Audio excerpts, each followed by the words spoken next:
আমি আচ্ছা দেখছি। আরে আমি সব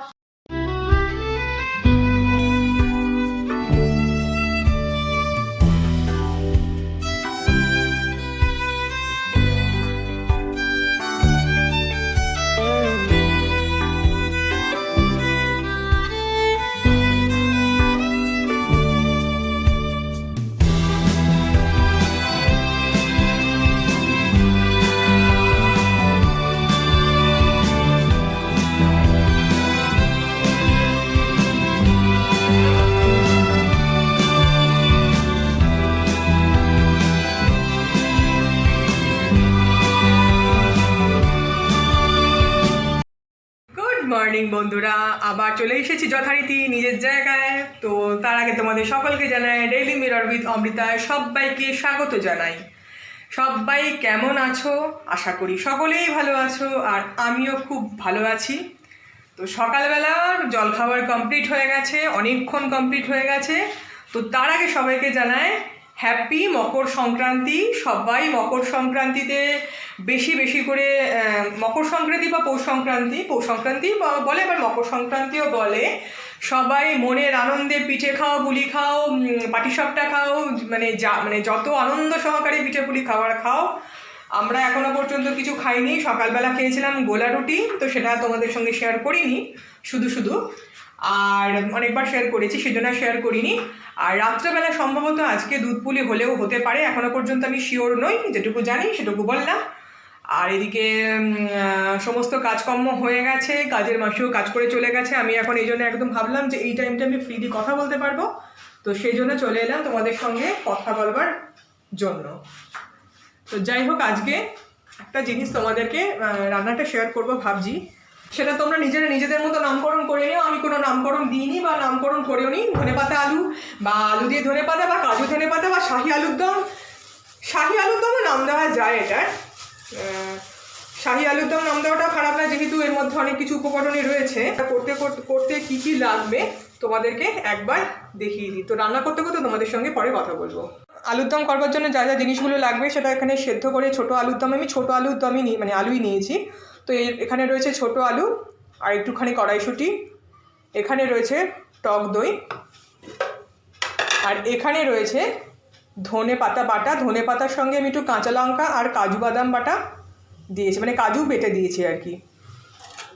আর এখানে ফোড়নের জন্য রয়েছে তোমার ওই গোটা গরম মশলা, শুকনো লঙ্কা, আর এদিকে জিরে, তো হলুদ, লঙ্কা, এই সমস্তগুলো তো রয়েছে, এগুলো আর নতুন করে দেখালাম। দেখো, কড়াইতে আমি সর্ষের তেল দিয়ে দিয়েছি। রান্নাটা সর্ষের তেলেই হবে। এর মধ্যে গোটা গরম মশলা, শুকনো লঙ্কা ফোড়নে দিয়ে দিলাম, আর দিয়ে দিলাম সাদা জিরে। তো সাদা জিরে দেওয়ার পর তেলে একটুখানি চিনি দিয়ে দিলাম একটু রং হওয়ার জন্য। এরপর সেদ্ধ করে রাখা ছোটো আলু আর কড়াইশুঁটিগুলোও দিয়ে দিলাম। দিয়ে দেওয়ার পর এর মধ্যে একটুখানি দিয়ে দেব নুন আর হলুদ। তো দেখো, এর মধ্যে হলুদ দিলাম, একটুখানি নুন দিলাম, আর দেব একটুখানি কাশ্মীরি লঙ্কার গুঁড়ো। আমি মানে হলুদ ছাড়া তরকারি পছন্দ করি না, তো সেই জন্যই আমি এটা দিলাম। এটা অপশনাল, তোমরা দিতেও পারো আর নাও দিতে পারো। দিয়ে একটু ভালো করে নাড়াচাড়া করে নিলাম। নাড়াচাড়া করে নেওয়ার পরে এর মধ্যে দিয়ে দিলাম এই ধনেপাতা, কাঁচা লঙ্কা আর রসুনের পেস্টটা দিয়ে একটু ভালো করে আবার নাড়াচাড়া করে নিলাম। এর মধ্যে ধনেপাতা আছে, কাজু বাদাম আছে, আর কাঁচা লঙ্কা আছে, রসুন আছে, এই কটার পেস্ট একসঙ্গে মিক্সিতে পেস্ট করে দিয়ে দিলাম একটুখানি এবারে আদা বাটা। আদা দিয়ে ভালো করে নাড়াচাড়া করে নিলাম। দিয়ে দিলাম একটুখানি ফ্যাটানো টক দই। টক দইটা দিয়ে ভালো করে নাড়াচাড়া করে নিলাম। এরপরে এর মধ্যে দিয়ে দেবো একটুখানি চিনি আর চেরা কাঁচা লঙ্কা। এটা প্রায় হয়েই এসেছে। এরপর নামানোর আগে একটুখানি ঘি দিয়ে দেবো, আর দেব একটুখানি গরম মশলার গুঁড়ো দিয়ে ধনেপাতা দিয়ে উপর থেকে ছড়িয়ে দিয়ে আমি নামিয়ে নেব। গরম লুচি, কচুরি, রুটির সাথে দারুণ লাগবে এই আলুর দমটা। এখানে এখন নারকোল কাটা হচ্ছে রাত্রেবেলা পিঠে পর্বের জন্য। নারকোল কুচি করা হচ্ছে, কুচি কুচি করে কেটে, হাতে কোরানো যাবে না, হাতে কারো জোর নেই, সেই জন্য এটা মিক্সিতে বাটা হবে।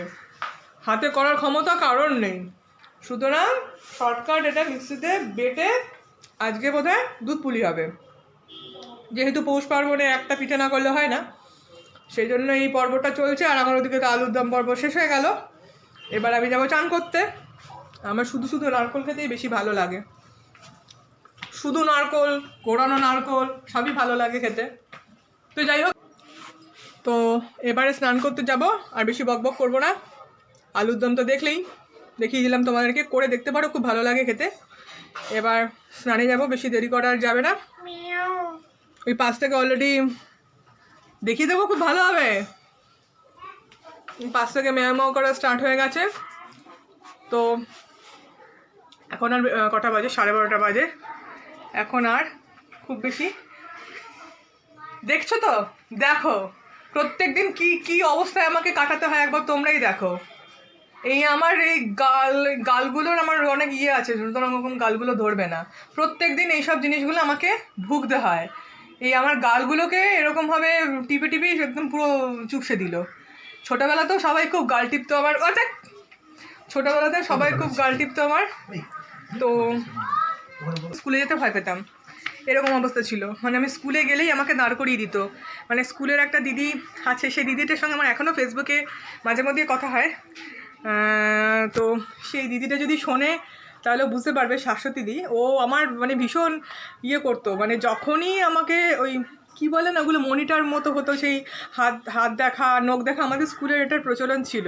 সে যখনই আমাকে দেখতো তখনই আমাকে দাঁড় করিয়ে দিত, দাঁড় করিয়ে দিয়ে মানে ইচ্ছা করে, মানে বদমাইশি করে আর কি, আমাকে দাঁড় করিয়ে দিত, দাঁড় করিয়ে নিয়ে গালটাল টিপতো।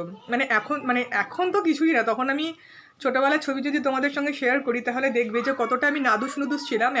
এমনও হয়েছে যে স্কুল থেকে যখন বাড়ি ফিরতাম তখন জলের বোতল নিয়ে একজন টানাটানি করতো, মানে আমাকে দাঁড় করিয়ে দিত, দাঁড় করিয়ে আমাকে গাল টিপতো, গাল টিপে তারপর আমাকে ছাড়তো। এইরকম অবস্থায় আমার মানে ছিল আর কি। তো এখন তো সেই গাল আর কিছুই নেই, সেই গাল পুরো চুপসেই গেছে বলতে গেলে। যত চুপসে যায় ততই মঙ্গল, বেশি ওই ফোলা ফোলা গাল ভালো না। তো এটাই হলো ব্যাপার। আর কি বলবো, আর এখন কিছু বলার নেই। এবারে যাব চান করতে, দেরি হয়ে গেল অনেক, আর বেশি দেরি করা যাবে না। তো তোমরা সবাই কে কি পিঠে পুলি খাচ্ছ? ওটা চান নয়, স্নান। ওই হলো আর কি, যাহা চান তা। শুদ্ধ ভাষায় সবাই অত কথা বলে না, আমার খুদ ধরার জন্য বসে থাকে একজন। অপভ্রংশ হয়ে অনেক ভাষার পরিবর্তন হয়, সেই অপভ্রংশ হয়ে আমি বলছি চানকে, স্নানটা চানও হয় অনেক সময়। এরকম অনেক অপভ্রংশ কথারই আমরা ইউজ করি প্রতিটা ক্ষেত্রে। শুধু তাহলে তো সেরকম যদি হয় তাহলে অনেক কথারই খুদ ধরা যায়, কিন্তু সব কথা তো ওরকমভাবে খুদ বার করলে চলে না। অনেকে অনেক ভুলভাল কথা বলে, তুমিও অনেক ভুলভাল কথা বলো। একটা এক্সাম্পল দে। হ্যাঁ, বিয়ে করতে আসবে না বেশি, সব সময় বাড়িতে থাকলে আমার সঙ্গে এরকম কথায় কথা আমার পেছনে লেগে যায়। তো যাই হোক, এই জন্য ওর থাকলে আমি খুব একটা কথা বলতে চাই না। তো যাই হোক, আজকে রয়েছে তো কি করব। তো তোমরা সবাই কে কি পিঠে পুলি খেলে আমাকে কিন্তু জানিও কমেন্ট করে, ঠিক আছে? তাহলে টাটা। আমি ধরছি একটা কপ। এখানে পিঠে পর্ব চলছে, দুধ পুলির জন্য এখানে পুর ভরা হচ্ছে নারকলের। এইখানে এখানে হচ্ছে তোমার ইয়েটা মাখাটা, আর এখানে রয়েছে নারকলের পুরটা। এখানে মাখা হচ্ছে, বেলা বলছি কি, সব ভুলভাল বলছি, কি হচ্ছে, পুর ভরা হচ্ছে। শুধুমাত্র দুধ পুলিই হবে, অন্য কিছু এখন আজকে অন্য কিছু আর হবে না। পাটিসাপটা অন্যদিন হবে। আজকে করতে হয় বলে শুধুমাত্র দুধ পুলিটাই হবে, বাকি জিনিসগুলো পরে ইনস্টলমেন্টে হবে। আজকে আর অন্য কিছু হবে না। তো আজকে যেহেতু পৌষ পার্বণ, সেজন্য পিঠে একটু খেতেই হয়, তো সেই জন্য এটা করতে হবে। আর ওটা কি বলে, ইয়ে পিঠেটা কি বলে, আজকে পিঠে করার প্রচেষ্টা হয়েছিল, কিন্তু আজকে পিঠেতে আমরা সাকসেসফুল হইনি। চেষ্টা চলছে ওই পিঠেটা পরবর্তীকালে যদি চেষ্টা চরিত্র করে করতে পারি তাহলে আজকে পিঠেটা করা হবে। আর বাকি দুধ পুলি হচ্ছে। এদিকে দেখো, দুধ বসে গেছে হাঁড়িতে, এখানে বরফ হয়ে আছে দুধ এই জন্য হাঁড়িতে এখন ওটা বরফ মুক্ত করা হচ্ছে। পিঠেটা পরিপূর্ণ হয়ে যাওয়ার পর জানি না সেটা আজকে আমি পোস্ট করতে পারবো কিনা, সেটা হতে আমার মনে হয় কালকে হয়ে যাবে। কেন কি, তুই যদি এটা করিস কর, আমি চেষ্টা করেও পারবো না। তো যাই হোক, দেখি আমি একটা চেষ্টা করে দেখি পারি কিনা। তোমার ঠিক আছে, আমি দেখাই, তোমাকে সবসময় দেখাতে হবে না। এই দেখো, চেষ্টা করছি, প্রথম দুধ পুলি করার চেষ্টা চলছে। হ্যাঁ, চলো ওকে। তো সেক্ষেত্রে একবার চেষ্টা করে দেখি হয় কিনা। না হওয়ার মতো কোনো কিছু ব্যাপার না, তুই আমার থেকে ভালো করবি। চেষ্টা করিনি কোনোদিন, তাই জন্য পারিনি। চেষ্টা করে বিরিয়ানি বানিয়ে ফেলতে পারলাম, চেষ্টা করে কিছু বানাতে পারবো না, এটা কি কখনো হয়? হ্যাঁ, বাটির মতন করে এটা। হ্যাঁ এই তো এরকম তো। হ্যাঁ দেখি চেষ্টা করি কতখানি কি হয়। তুমি পুরো দেখো দেবো তো? দেখাও দিকে হ্যাঁ পুরো দেবো তো? এদিকে দেখো তুমি এগুলো করে দাও আমাকে, আমি বলে দিচ্ছি। দিলাম, দিয়ে এরকম এরকম এরকম এরকম হ্যাঁ যতটুকু মশলা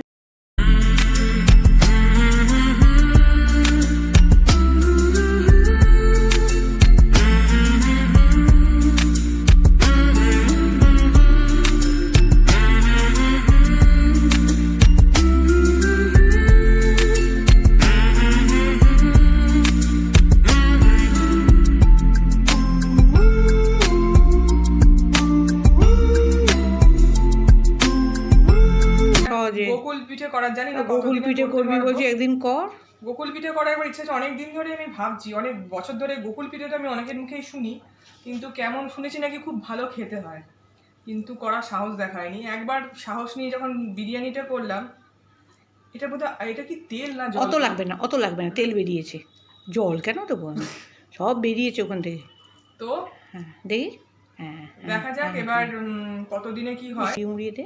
হ্যাঁ, পুর যদি না থাকে, মুখে যদি পুর না না না পড়ে পুর থাকে। তাহলে ভালো লাগে না। আমার তো মনে হয় যত বেশি পুর দেওয়া হবে তত বেশি ভালো লাগবে খেতে। যদি এটার মধ্যে তো কিছুই নেই, সেদ্ধ পুরিটাও খেতে খুব ভালো লাগে।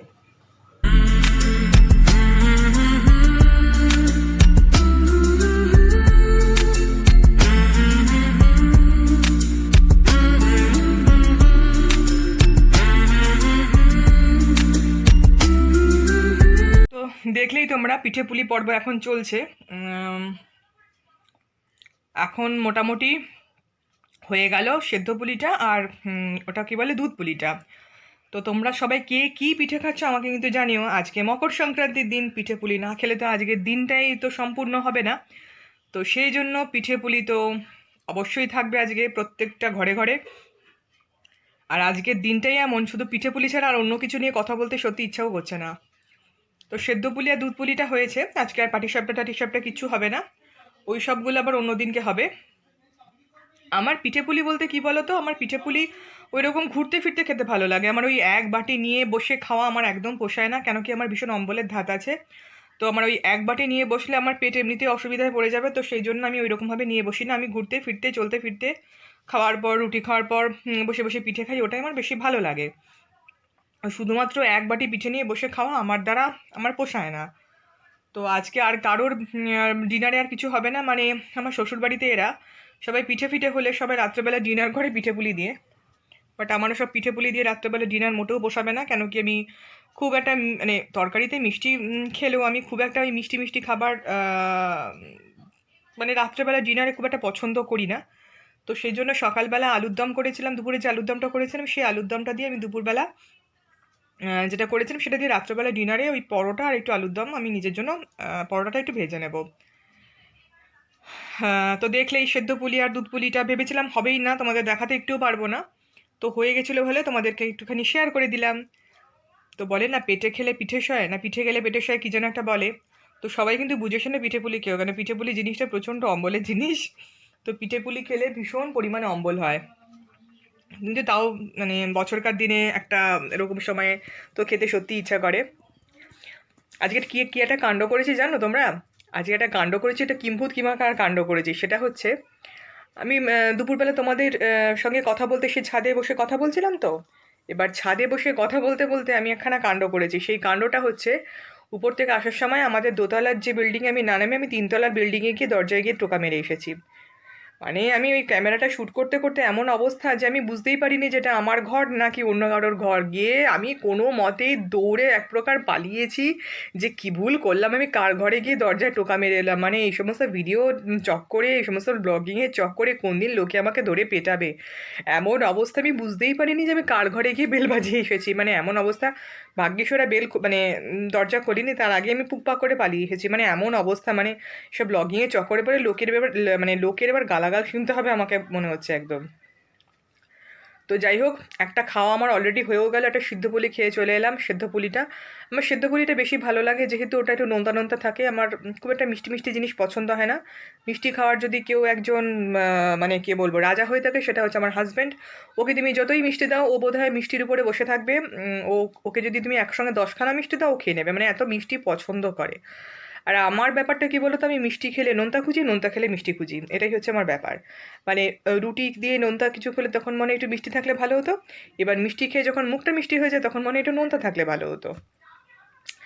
এই জন্য আমার হাজব্যান্ড আমাকে বলে তুই হচ্ছিস কনফিউজিং একটা আত্মা। মানে মানে তুই কি কি যে পছন্দ করিস আর কি যে পছন্দ করিস না, সেটাই বুঝে উঠতে পারি না। আর বাই দ্য ওয়ে, অনেকেই ভাবতে পারো যে তুই তুই করে কাকে বলছে। আমার হাজব্যান্ড আমাকে তুই তুই করে বলে। এটা তোমাদের সঙ্গে যারা আমার পুরনো যারা বন্ধু তারা বোধহয় জানো এই কথাটা, যে আমার হাজব্যান্ড আমাকে তুই তুকারিই করে। আমি তুই তুই মানে আমি ওকে তুমি বলি, কিন্তু ও আমাকে তুই বলেই ডাকে একদম। মানে বিয়ের আগে থেকে, আমাদের যেহেতু লাভ ম্যারেজ ছিল, বিয়ের আগে থেকেই আমাকে তুই তুই করে বলে ডাকে। আমি যেহেতু ওর থেকে অনেকটাই ছোট, তো সেই জন্য আমাকে তুই তুই করে ডাকে। আর এখন এমন একটা অভ্যাস হয়ে গেছে যে আমাকে তুমি তুমি করে ডাকলে এর মধ্যে সারাই দেবো না। আর এরা ভীষণ পাটিসাপটা দুধ পুলি, আমার শ্বশুর বাড়িতে এরা ভীষণ সন্দেশ দিয়ে খাওয়া পছন্দ করে, কিন্তু আমি একদমই সন্দেশ দিয়ে খাওয়া পছন্দ করি না। আমার যাই হবে সমস্ত নারকেল দিয়ে, আর কিচ্ছু না। আমার বাপের বাড়িতে একটা পিঠে হতো, আমার ঠাকুমা বানাতো, ওই ওটাকে কি বলতো, ধুই পিঠে। আমাদের বাংলাদেশের চট্টগ্রামে ওটাকে ধুই পিঠে বলতো। ওটা দেখবে মেলা ফেলার দিকে পাওয়া যায়। মানে কি অসাধারণ করতো ঠাকুমা ওই জিনিসটা। মানে নারকোলের ছোট ছোট মালা, তার মধ্যে ওই নারকোল চালের গুঁড়ো দিয়ে একটা পুর তৈরি করে ওটাই ছোট ছোট নারকোলের মালার মধ্যে ঢোকাতো, ঢুকিয়ে একটা ওই কলা পাতার একটা মানে হাঁড়ির মধ্যে জল চাপিয়ে তার মধ্যে কলা পাতা দিয়ে চাপা দিয়ে দিত, দিয়ে ফুটো করে দিত, দিয়ে ওই নারকোলের মালার মধ্যে যে পিঠের ইয়েটা মানে অংশগুলো থাকতো সেইটা ওর মধ্যে চাপিয়ে দিত, আর মানে ওই ভাপে হতো আর কি, ভাপা পিঠের মতো। কি দুর্দান্ত যে খেতে হতো, মানে বলে বোঝাতে পারবো না, অসাধারণ খেতে হতো। সেই স্বাদ এখনো মুখে লেগে আছে। আর খাওয়ার আগে ওই একটুখানি গরম দুধের সঙ্গে একটু গুড় মিশিয়ে ওটাকে উপর থেকে ছড়িয়ে দেওয়া হতো। উফ, সেই স্বাদ যেন এখনো মুখে লেগে আছে। আসলে মানুষগুলো, পুরোনো মানুষগুলো চলে যায় যখন, সুতরাং তাদের স্মৃতিগুলোই থেকে যায়, কিন্তু সেই রান্নাগুলো কিন্তু আর সেই ফিরে আসে না। আর সেই সব মানুষদের ধৈর্য অসীম ছিল। মায়ের মুখে শুনেছি আমার দিদিমা যখন এই পিঠে পুলি করতে বসতো, একটা ঘরের মধ্যে বসে থাকতো, আর সেই ঘরের মধ্যে দরজা বন্ধ করে নিজের মতো করে পিঠে পুলি করতো। মানে কেউ তখন ডাকলেও সাড়া দিত না, মানে সারাদিন ধরে ওইখানে রান্নাঘরটাই তাদের জায়গা থাকতো, আর সেখানেই দিনের পর দিন পিঠে পুলি, মানে সেই দিনকে পিঠে পুলি করে যেত। আমাদের তো সেই ধৈর্যও নেই, ভবিষ্যতে কী হবে তাও জানি না। এখনই আমি কয়েকটা পিঠে করতে গেছিলাম, মানে পুলির পুর ভরতে গেছিলাম, অধৈর্য হয়ে চলে এলাম, দেখলাম হচ্ছে না, ফেটে যাচ্ছে। মানে অত, মানে সত্যি কথা বলতে কি, মানে এখন রেডিমেড এমন সব বেরিয়ে গেছে যে লোকে বাড়িতে করার ইচ্ছাটাও চলে গেছে। তাও এই সাবেকি জিনিসগুলোর মর্যাদাটাই আলাদা, মানে সত্যি কথা বলতে কি। তো এটাই ছিল ব্যাপার। আজকে আর বেশি ভিডিওটা বড় করবো না, আজকে পিঠে পুলির দিবস, সুতরাং পিঠে পুলি দিবসে পিঠে পুলি ছাড়া অন্য কিছুর গল্প করতে মোটেও ইচ্ছা করছে না। তো তোমরা সবাই কে কী পিঠে খেলে, মানে পিঠে খেলে সেটা আমাকে অবশ্যই শেয়ার করে জানিও। আর আরেকটা কথা তোমাদেরকে, তোমরা এতবার করে বলা সত্ত্বেও এই সাবস্ক্রাইব করে দিয়েছি এই কথাটা প্লিজ বারবার ইউজ করো না। যারা তোমরা আমার নতুন বন্ধু তাদেরকে এই কথাটা বলছি, প্লিজ সাবস্ক্রাইব কথাটা ইউজ করো না। এটা কিন্তু বুঝতে পারছো না, তোমাদের নিজেদেরও ক্ষতি করছে, আমার তো ক্ষতি করছেই, তার সঙ্গে তোমাদেরও ক্ষতি করছে। প্লিজ ব্যাপারগুলো একটু বোঝার চেষ্টা করো, এবং প্লিজ সবার সঙ্গে কোঅপারেট করো। যে কথাগুলো তোমাদেরকে বলা হচ্ছে সে কথাগুলো নিজেরা আমরা ভুক্তভোগী বলেই তোমাদের এই কথাগুলো বলছি। তো প্লিজ বারবার সাবস্ক্রাইব করে দিয়েছি এই কথাটা ইউজ করো না। এটা আমার আন্তরিক অনুরোধ প্রত্যেকের কাছে, যারা নতুন বন্ধু হচ্ছ তারা প্লিজ এই কথাটা ইউজ করো না। বারবার এই ভুলগুলো কেন করছো? দেখতেই তো পারছো তোমরা প্রত্যেকে নানান রকমভাবে এই সাবস্ক্রাইবার নিয়ে ভুক্তভোগী। সুতরাং যে কথাগুলো আমরা বলছি সেই কথাগুলো আমরা নিজেরা ভুগেছি বলেই তোমাদেরকে বলছি। তো প্লিজ একটু কোঅপারেট করো, না হলে সত্যিই খুব প্রবলেম হয়ে যাচ্ছে। তো যাই হোক, আজকের ভিডিওটা আজকে আর বড় করব না। তো সবাইকে আবার নতুন করে জানাই হ্যাপি মকর সংক্রান্তি। সবাই ভীষণভাবে পিঠেপুলি খাও, এবং পেটটাকে অবশ্যই সংযত রেখে, এবং পেটটাকে অবশ্যই মানে বাঁচিয়ে আর কি, মানে পরের দিন যেন পেটের প্রবলেম না হয় সেরকমভাবে। মানে প্রত্যেকে ভীষণভাবে লোভ দেবে প্রত্যেকের পিঠেতে, মানে প্রত্যেকের মানে বাড়িতে বানানো পিঠেতে সবাই নজর দেবে। আমিও দেবো এবং প্রত্যেকেই দেবে। সুতরাং পেট সামলে, শরীর সামলে তবেই তোমরা পিঠেপুলি খাও। আর এটুকুই বলবো। তো আজকের মতো তার এটুকুই আসি। টাটা, গুড নাইট, শুভরাত্রি। আবার দেখা হবে কালকে একটা নতুন ভিডিও নিয়ে। টাটা।